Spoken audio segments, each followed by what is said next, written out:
you're below Derek and Xavier, you better know that they're gonna punch down. Here come the bulls, you little terrier. It's almost time for punching down. You know the boys who wear the punch crown. You know the boys are gonna punch down. If you like watching MMA fights, let's go, it's time for punching down.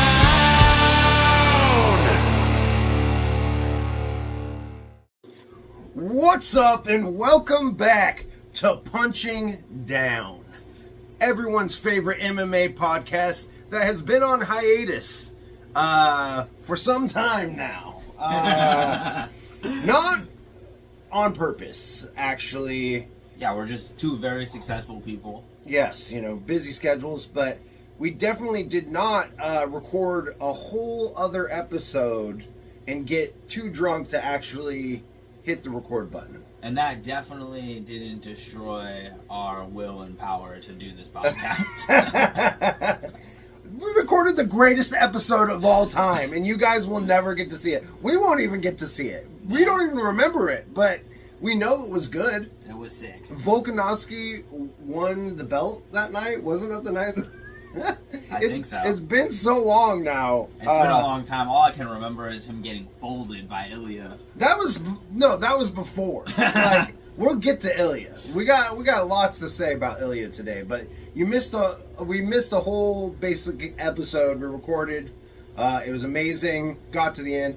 I'm checking the thing right now, making sure that I see that it says record on there, that we're good to go. Yeah, I can see the timer. I can see the timer. Yeah. We're actually recording this time, which is a good start. Fuck you, Jacob Barber. Yeah, eat your heart out, Jacob Barber. We know how to press record. All right. On it, okay? You think you're a professional podcast because Yeah. you're on Zoom, dog? Yeah. We're in real life. I can touch him. He's right here with me. Well, please don't touch me. Yeah, I made it a little I made it a little weird.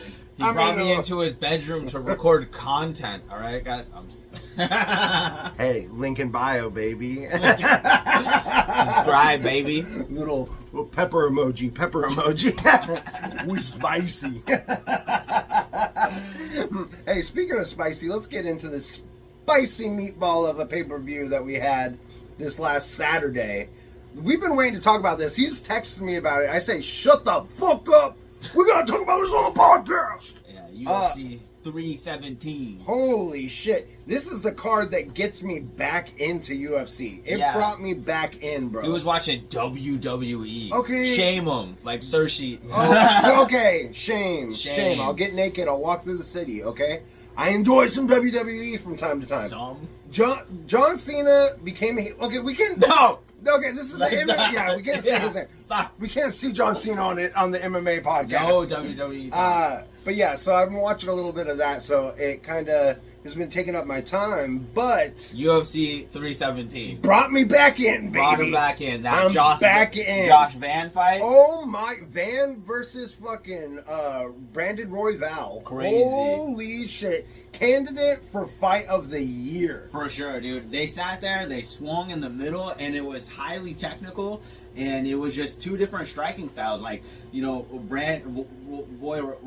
was a, volume striker, and Van's power, yes, dude, was crazy. And his counters. He's just sitting there, waiting on him and then countering. No.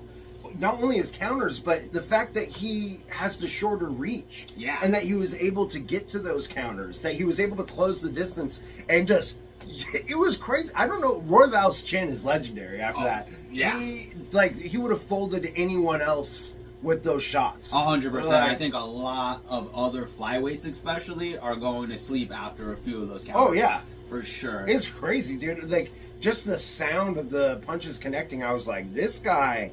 can bang, dude. Yeah, dude. Like, and his head getting knocked back, Royval's. And Royval didn't slow down at all. No. He Crazy. kept with it, kept the pace. The whole time. I was impressed, dude. I was very impressed. That was the first fight in a long time that had me, like, literally on the edge of my seat where I was like, I cannot believe what I'm watching.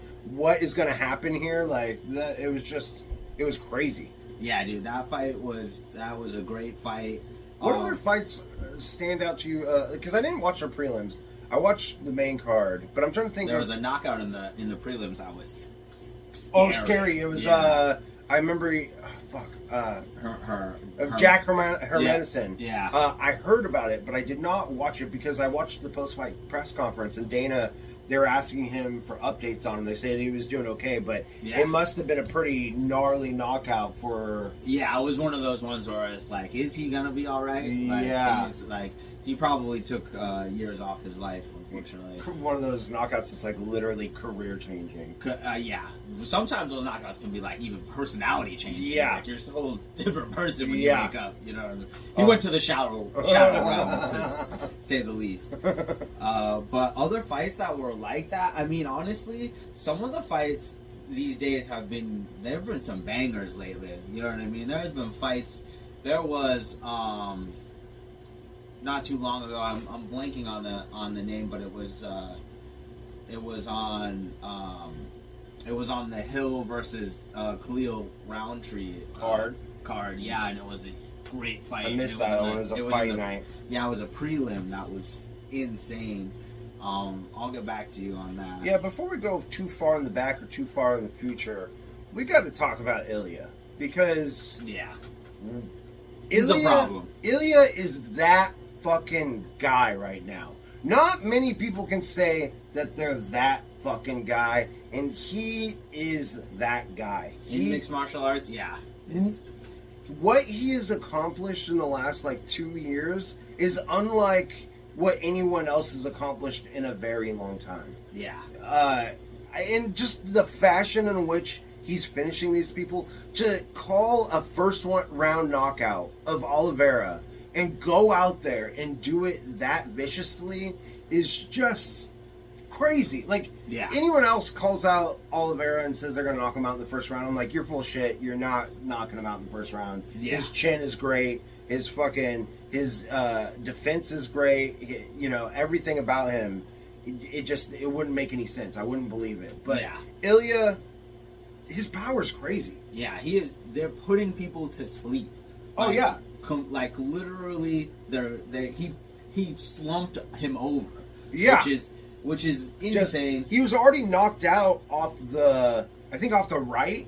He was already knocked out off the right, and then that second left hook came and hit him on the way down, and then he got 2 more bonus shots on the ground. Yeah, which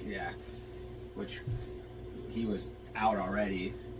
Ilya is that dude, and I've been someone who's sort of been not against him, but I've been like, let's see if I've rooted against him before. Oh, he's such an easy guy to root against because it's like, man, he's got everything, you know what I mean? Yep. And you kind of just want someone like that to lose sometimes, just because it's the little hater in you a little bit, You're like, how is this guy so good? But I mean, I always thought Islam for sure takes this fight and manhandles him, but now it's looking real tough to choose between who would win in that fight. Yeah. And that's the only fight. Here's what I want to say about this is everyone's talking about, Patty, being the next fight to make. Dana was pissed about that. Did you hear? I didn't hear. Was he? I would be pissed too, because that's not the next fight to make. Dana was already in the back in his room. He had already went and left the arena and went back to his room in the back. Yeah. And then someone allowed Patty to come into the octagon, and he didn't approve that. Yeah. So they were like, "Oh, is that the fight you're making now?" And Dana's pissed because now he kind of has to make that fight. Yeah. Now the fans want to see it. Yeah. So, I mean, it's one of those things. And Patty brings a lot to the table. Patty just absolutely destroyed Chandler. But the thing that we have to remember about all of this is that all of these lightweights, this is a time of transition for the 155 weight class. Yeah. All the dogs of the past are over the hill. There are, you know what I mean? All the badasses. There was an era of just, crazy 155ers, but all these fighters, these were like Khabib era fighters. We forget that, you know what I mean? Islam is new class, Ilya's new class, Patty's new class, and Patty does bring such, number one thing he brings is the fans and the viewership, of course, but he is nowhere near ready to fight Illia Toperia. No. Nowhere even close. And Patty does have a chin. Patty relies too much on his chin. Like, his chin is so good, but he needs better head movement. He needs better footwork. Yeah. Because he can't just go into every fight and be like, I'm a scouser, I don't get knocked out. Like, it's like, no, dude, you're gonna... Like, Ilya's power, he's proven it's different. Yeah. It's fucking His precision. different. Yeah. To go up into a weight class above and do that to a fighter, you don't see power transition like that between weight classes. You see him, you see a bigger guy go down into a weight class and fucking start knocking everyone out in there and cut weight and be a weight bully. But you don't see people super often go up a weight class and do that, and even willingly do that. Like, be like, I'm gonna vacate my title and I'm gonna go up a weight class and fuck that guy up, like, and do it. Like, you don't see that. Yeah, and then literally slump him over. I have it in my head just playing over and over again that I'm just like, holy fuck, dude. And honestly, so many, like, Justin Gaethje even, like, they just seem so sloppy compared to Ilya. Yeah. Like, you know what I mean? It's just a completely different class of fighter, and with that kind of power at 155, and that kind of grappling ability, he's just a complete fighter. Maybe one of the most complete fighters ever. And you don't get to see Ilya, even his fights, go to the ground. Yeah. Like, but he can go to the ground. That's what I thought. Honestly, when I saw the matchup between him and Oliveira, I'm like, this is going to come down to the ground game, you know? Because Oliveira's so good, taking back control, he's so good. The way he flows on the ground. I'm pretty sure, I'm pretty sure he trains with the Gracies. He's like a Gracie black belt, I'm pretty sure. I'm not sure. I'm not sure about but his, I know he trains with some of the best. Yeah. And his skills on the ground are insane. And for them to just not even go to the ground, it didn't even get to that point. The fight didn't even last long enough. That's the crazy thing is Charles Oliveira, he tried. He shot? He did shoot. He shot. The couple things, like, one, a lot of people were like, oh, he fought him the wrong way. Like, Patty was like, oh, you know what I mean? He was fighting like an amateur. Charles always goes in there and is an aggressive fighter. Yeah. He's not going to be pace. He's going to put on the pressure. He's not going to be on the back foot like a lot of people would want. And probably what you'd have to do to beat Ilya is to kind of try to set him up and find your opportunities. No, he always goes in and he fights like that. And that's why he's pretty much one of the biggest fan favorites. Dog, yeah. But what people I don't think what people saw was that he tried to grapple.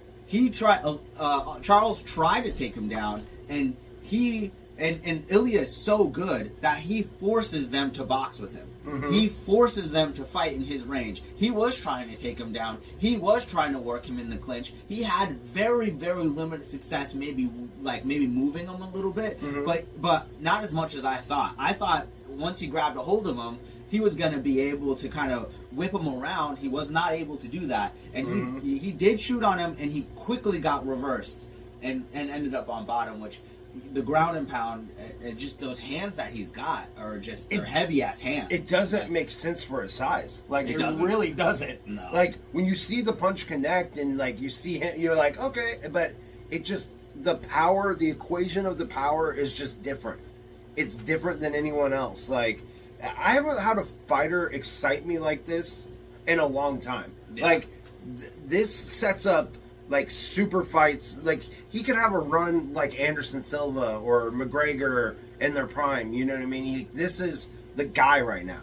Yeah. It's like, this is what Dana wanted, like, Sean O'Malley to be. You know what I mean? 100%. He wanted him to have that kind of, like, star power and skill. But, like, Ilya's the guy that actually he doesn't have the star power like O'Malley, and he's not likable, and but he has the skill to have this reign in the division. Yeah. That is just legendary. It's Hall of Fame worthy, you know? No, for sure. I mean, his last 3 fights, putting down 3 legends. God, Volk, Holloway, Oliveira in 3 fights? Yes. Knocking them all out. All out? Holloway had never been knocked out ever? Ever. And just knocks them out, makes it look fucking easy. Wasn't it like in like 2nd or 3rd round or something like that? Yeah, Holloway was the only one. I think it was in the 3rd round. Yeah, and then everyone else was. I think Volks was in the 1st or 2nd round, and Oliveira in the 1st round. And Volk must be so happy that Ilya went up a weight division. You know what I mean? Well, I mean, he's champion. Yeah, I know, because he gets to be champion again only because, I mean, there's got to be an asterisk, like, next to that belt to him. You know what I mean? Like, Yeah. I mean, it must feel nice, but it's like knowing that you only have that belt because the boogeyman of that division just fucking, like, was like, nah, I'm going to go beat up bigger guys. You know what I mean? Like, Well, that's good, honestly, and I think that's good for the sport overall. I mean, yeah, there's probably somewhere in the back of his head is like he wants to get that one back. Yeah. Of course, I don't think he ever could. I mean, No. he'd have to do it. Have to get in a time machine and Yeah. come back a younger version yes, of himself. the age is definitely against him on that. For Like, sure. He's just too in his prime, Ilya.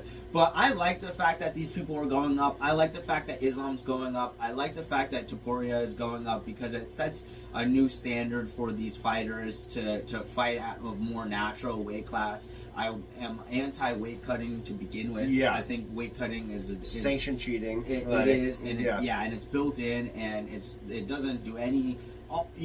All you see from these, all you hear from these MMA fighters is that the fight is, it's nothing compared to actually making the weight. Oh, you yeah. know what I mean? That's the thing that they're all worried about. They're depleting their bodies to nothingness. Like, yeah. It's not healthy for your brain to drain everything out like that and then just be like, oh, I'm gonna take a shot from Topuria. Yeah, like, exactly. Like I wonder how Oliveira's weight cut was for this. Do you know? Like, well, I mean, they always show those video or those pictures that go viral of him doing his weight cut and his whole team praying for him. yeah, and his face just looks sunken out. And and like fucking granite, like the Yeah. chin is like angled out, and he's got nothing.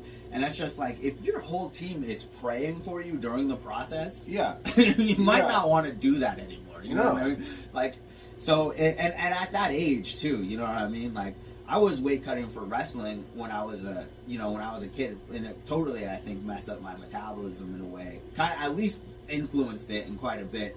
And I can only imagine getting older, and you know what I mean? These aren't young dudes, cutting all this weight. yeah. You know what I mean? I've been in a process of bulking up for 36 years now. And it's been working. It's working out, dude. I'm tried to almost bulk ready up. for the heavyweight division. The Watch super out, heavyweight Aspinall. Let's division. fucking go. Super heavyweight. Woo! So, as we bring up Aspinall, I mean, dude, fuck Jon Jones, dude. I know, Literally, bro. Jon dude. Jones, What a man. piece of shit, dude. Dude, how what are a you? fuck. Dude. Dude. Retiring? Wasting Aspinall's life for multiple, 2 years? How long has it been since the last Jon Jones fight? 2 years? Yeah, it's Like- been, and it was serial game. For 2 seconds? Yeah. He held up the division for years. Yeah. Didn't fight the interim champ, which is what you're supposed to do when you're a champ. Said that you would do it for the money. They came up with the money. You still denied the fight. Little pussy, like ducking Aspinall. Like, Dunking Francis. Yeah. These are two, I mean, you're supposed to be the baddest dude on the planet. You should be fighting these people who actually have the capabilities, who could potentially actually beat you. You know what I at mean? heavyweight, not just like go and cherry pick, be like, oh, I'm going to be the best at heavyweight, and then cherry pick fights and then not fight any of the real contenders. Yeah. Like, his last fight was Stipe. Oh, yeah. Which he Old was. man Stipe. Oh, dude, he was so out of. It was so clear out of ring, not even just ring rust that he had, or cage rust. It had been like 3 or 4 years since he competed, and that was just Everyone knew how that fight was going to end up. They did, yeah. Because just look at the Francis fight versus Stipe and how much when you get, it's like what we talked about earlier.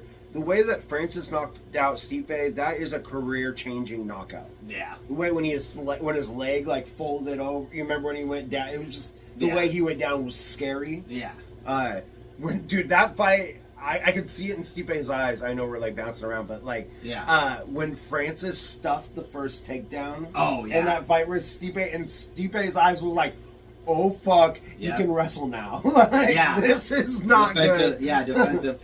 Yeah, dude, and if you look at any MMA fighter, anyone who takes a couple years or gets injured for a few years, you never come back the same. No. And especially at heavyweight, you know what I mean? I mean, unless you're John Cena, he came back pretty good. No, dude. I almost got so mad just now, dude. I don't even think John Cena is an active wrestler, is he? No, and he's not. And honestly, his matches haven't been great. That's why I'm like, you're getting me back to Team UFC. I'm getting back. I feel like I shouldn't have to, but I know. I mean, but here's the thing. I've been on the UFC bandwagon since UFC 1. So it's not like I can have a little break and go watch some fucking Rhea Ripley's ass for a little bit. You know what I'm saying? that's what he's trying to say. That's what I'm about. Yeah. I'm about Rhea Ripley. His WWE is his side chick. You know it, baby. But yeah, so it just I don't know. I'm so disappointed in John. I hate to see that Aspinall's in his prime and just wasting a prime athlete's time like that. And saying you're going to take the fight? Yeah, and then having the money offered to you and still denying it. It's just such a, I don't know. We've all known that Jon Jones is a bad person, but it just not only is he a bad person, but it's petty. It's just childish. It's selfish. It's all the worst qualities of human.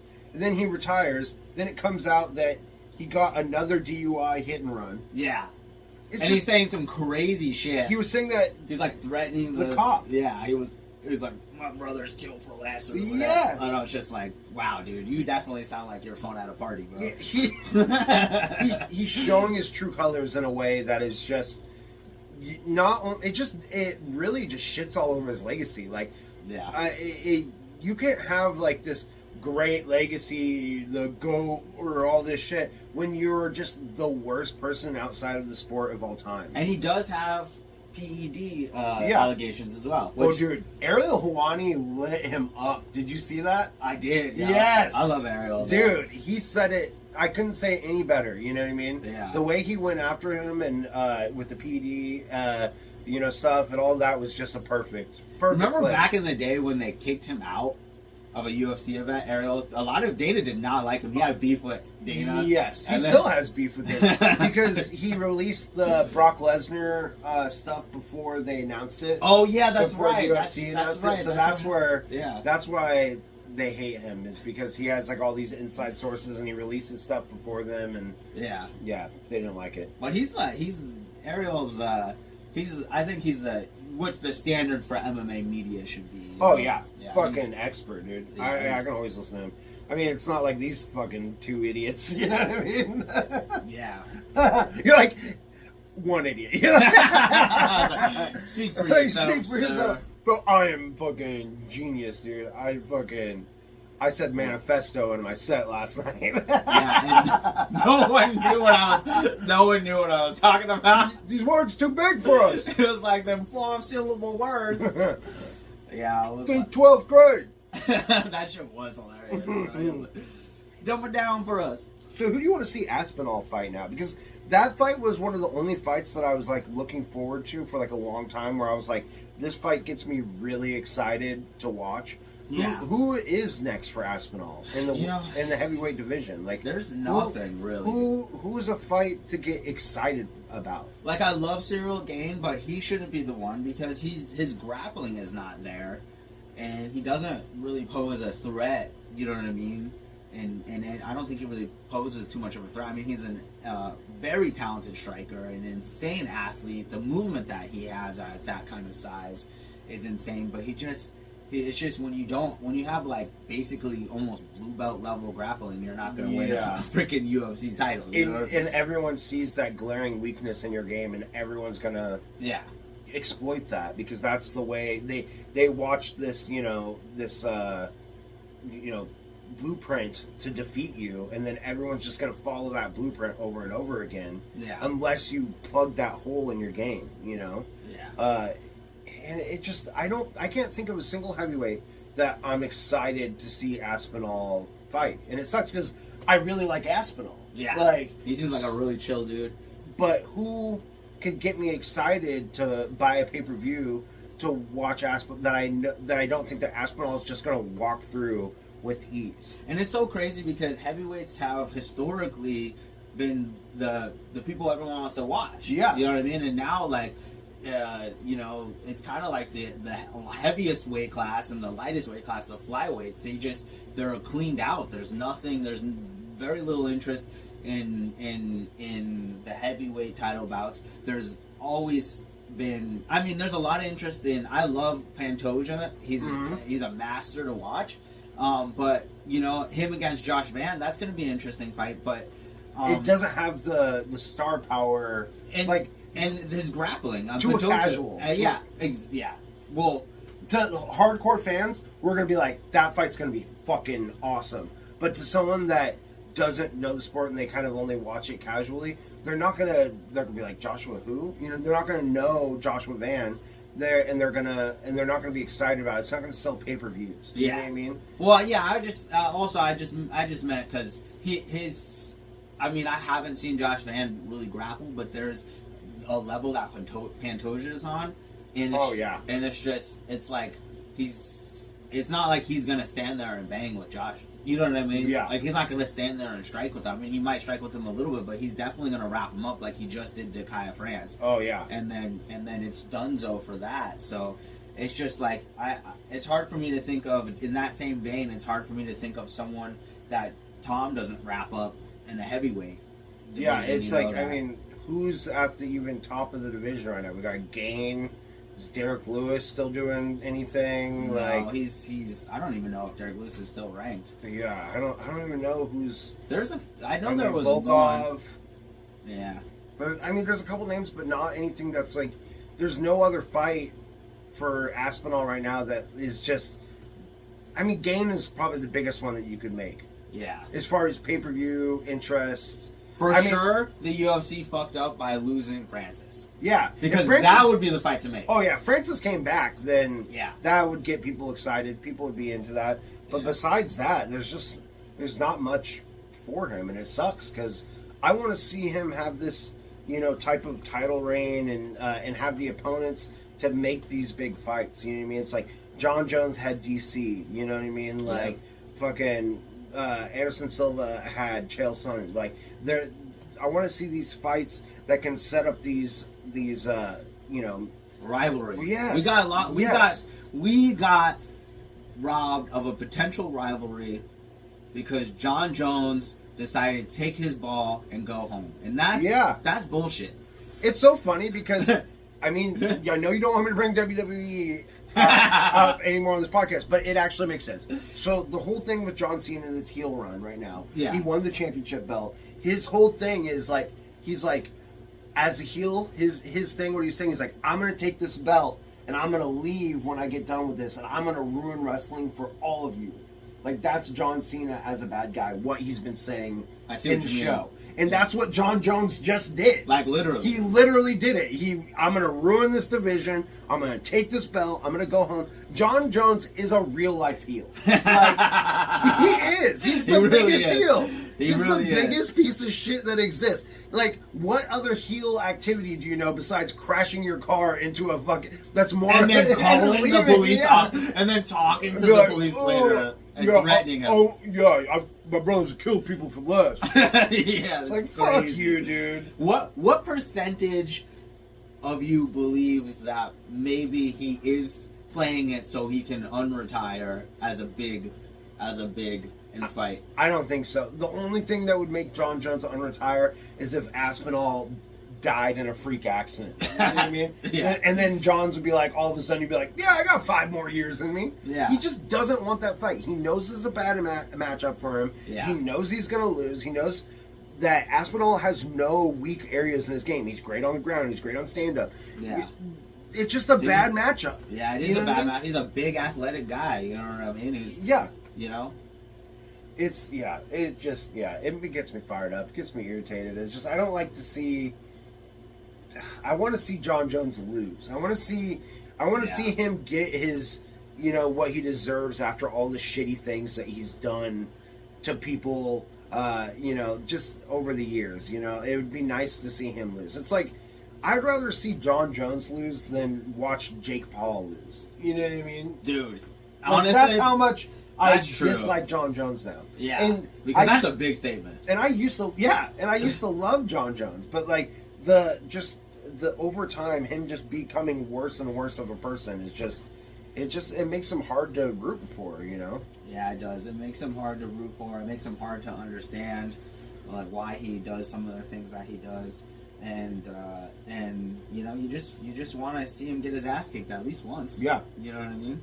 Yeah. That would. I want to see a pregnant lady hit him with a car. You know? Yeah, leave him. Yes, and then she gets to run. You know what I mean? She's like giving birth. Bro. She's like, oh my god, my water broke. Gotta go. Imagine it was switched, you know, and then Jon Jones is just like half unconscious in the car. He's like waking up, and then the woman's like, my baby's killed people for life. Yeah, he's like, will you talk to her, please? And it's like, who is it? It's Mallory. It's like, my baby's. I'm waterboarding someone right now.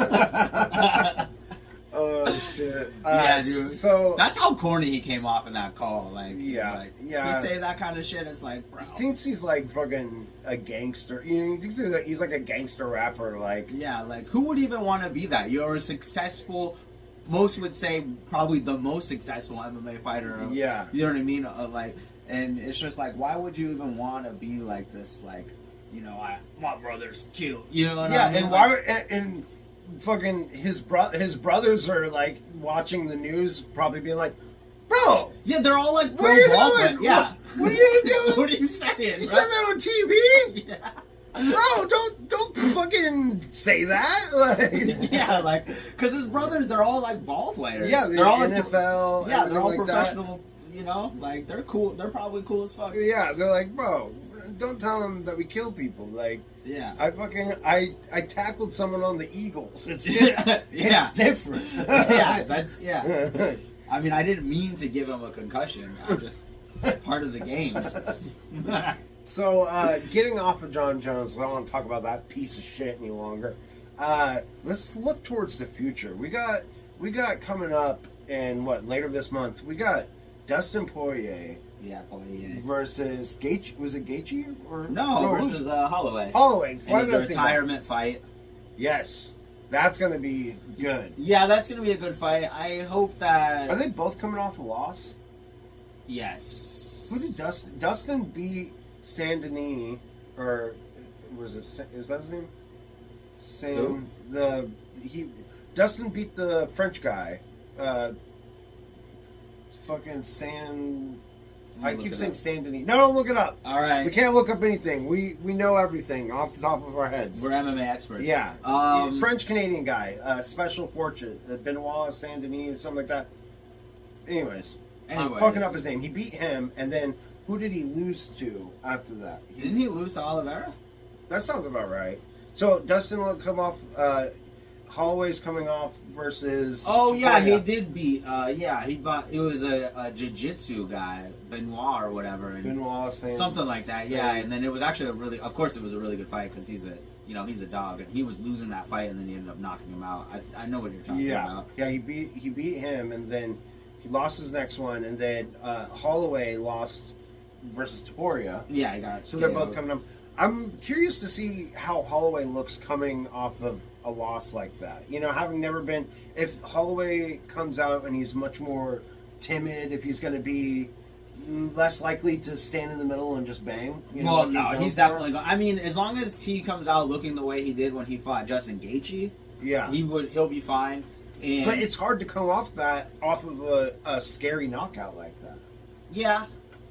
Yeah, and it's probably, and if it was the first time you ever got knocked out in a fight too, that kind of, there's no way that can't like make you question your chin a little bit. Yeah, you know what I mean. Like if it's starting to go, you know what I mean. Like, yeah, or if it's just Ilia, some sort of fucking freak, which kind of starting to seem that way. Yeah, it really is, dude. Yeah, it honestly is. But yeah, I mean, the thing about it is, it's like, it's his retirement fight. There is very little interest for me. I mean, I'm very interested in the fight for pure entertainment, and I'm gonna realize that it has no consequences basically for, I mean, title consequences. I mean, for Holloway it kind of does, but I mean, I just don't see him wanting to fight Ilya at a heavier weight, you know, with even more power, you know. Yeah. Although, you know, he did look so good against Dustin, and he looked so natural, and you know, and so much better at lightweight than he did at featherweight. So it will answer a few questions about, you know, the preparation. In their second fight, it was a short notice fight, so he didn't have enough time to properly prepare for jumping up to 155. Yeah. And that's so crazy about Holloway being able to fight at different weight classes like that on a whim. You know what I mean? Yeah. That's, you know, and then the way he was doing pretty well against Ilia, but it's just like Ilya's just a fucking ticking time bomb. All he has to do is land, you know, once. You know what I mean? And, well, Max is primarily. I mean, he's had knockouts, but he's primarily a volume puncher, you know what I mean? He's so good at like putting a pace and like score, and he's not one of those fighters that's like all pussy taps. Like he throws solid punches, but it's accumulation of what does it. Whereas Topuria just needs one. Yeah, that's it. Yeah, and then after he gets the one, he knocks you out with the one. Then he hits you 3 more times when you're dead. Yeah, you know what I mean? yeah, like, when you're already dead. Just to seal the deal. They weren't necessary whatsoever, but they were there. they happened. Yeah, you know, I know a lot of people were complaining about the card too. I don't know if it you know qualify if it off the Dustin card or because was there no one else there. Basically, I mean, a lot of people were saying the main event was the only fight. Well, no, Paul Costa versus the bigger Chase Hooper, not actual Chase Hooper. He's the evolution version. The large. What's his Talbot? Is that his name? I can't remember his name. No, Talbot just fought. No, Talbot fought this one. Yeah. Fuck. Looking good. Talbot was looking good in that fight. No, what's the? God damn it. Anyways, I can't remember his name, but you guys know what I'm talking about. He looks like Chase Hooper, just buffer. Yeah. Kropolov. Oh yeah. Is that is it Kropolov? Something like that. Yes, but dude, it's so funny because like everyone tweets at Chase Hooper when that guy fights. Oh, like, really? Like, you're looking good tonight, bro. Like, there's always like this inside joke with like MMA fans. That's hilarious. Because I love Chase Hooper. Shout out Chase Hooper, Washington resident, good guy. I love a Chase Hooper fight. Gooning advocate. Yes, I'm all hilarious. about the gooning, baby. Could you imagine any other professional sport and they're like talking about jerking off, bro, like in interviews and What's shit? a part of your training process? Marshall Lynch is like, he's like, I'll jerk off. I'm just gooning so I don't get fined. Oh man. But yeah, you know, I don't know, man. You can't have banger pay-per-views every single time. 100%. You know what I mean? And they've got a lot of stuff going on. And I didn't like the poster either, though, for that event. It kind of looked kind of like, I don't know. It's all AI nowadays. Probably. You know what I mean? Like, just type in poster UFC. Don't make it suck. Yeah. It's like got all like these signatures around it, I think, and it's just. Well, I mean, who do you think is gonna win? Do you think it's gonna be Dustin? Who do you think is gonna take it? You think? I think Holloway wins it.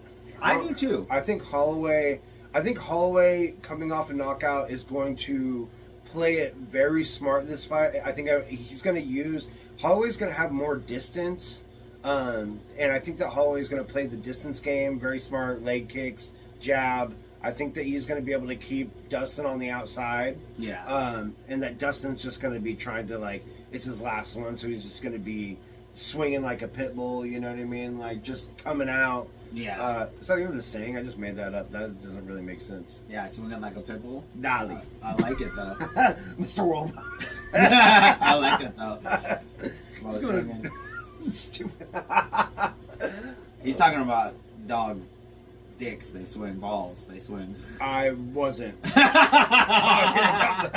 I don't know what he was talking about.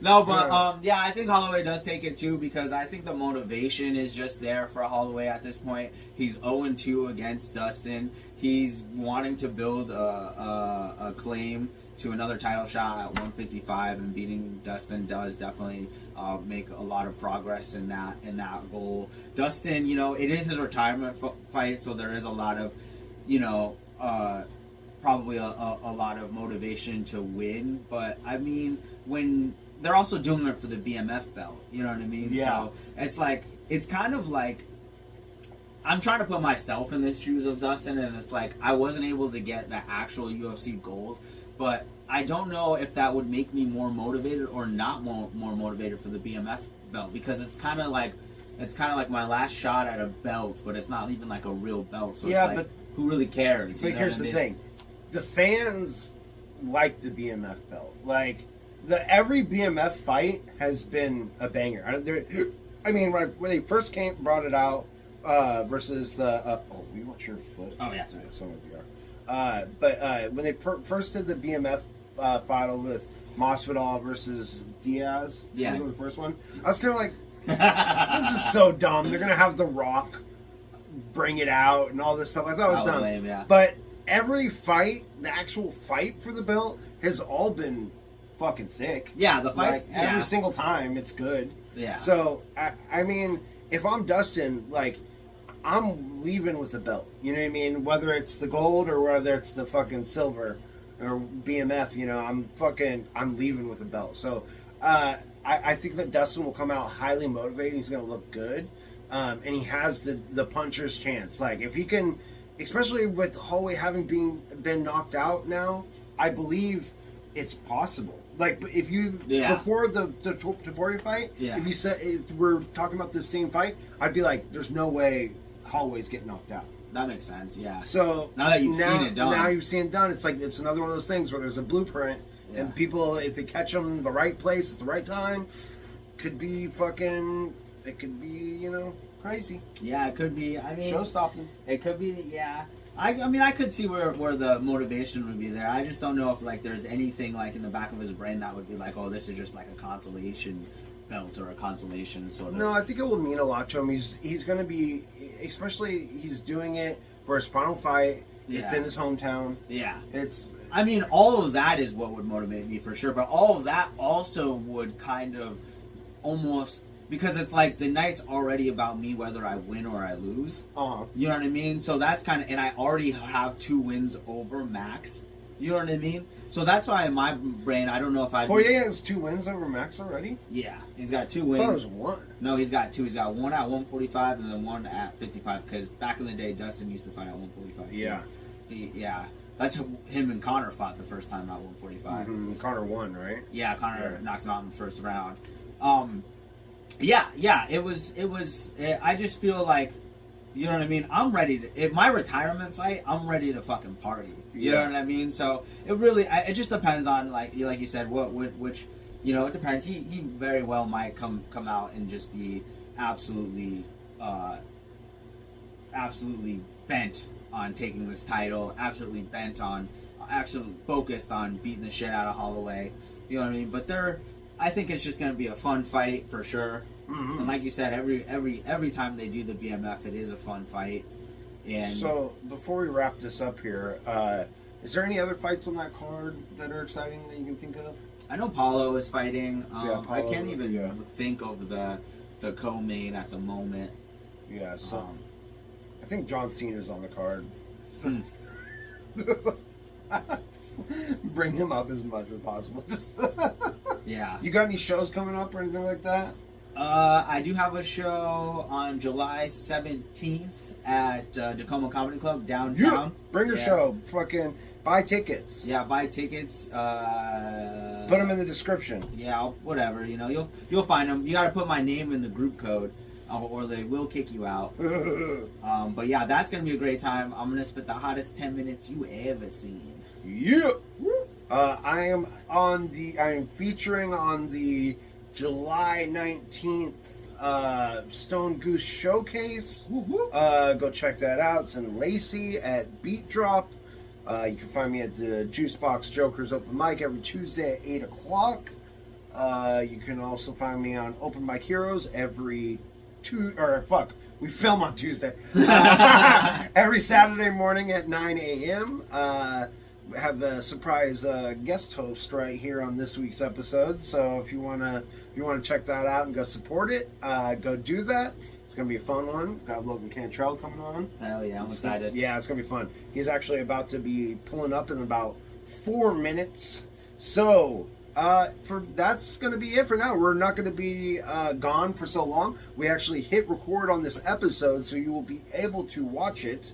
And we'll be back. We'll probably film around the 19th. Like we'll do. We'll probably watch the pay-per-view and then give you guys an episode after the Dustin Poirier fight. Yeah, let's do an update after the Poirier fight. And yeah, we're got a studio getting built, so it's going to be much more professional in the near future. And it's called Podcast Beef Studios. And we will fight random followers.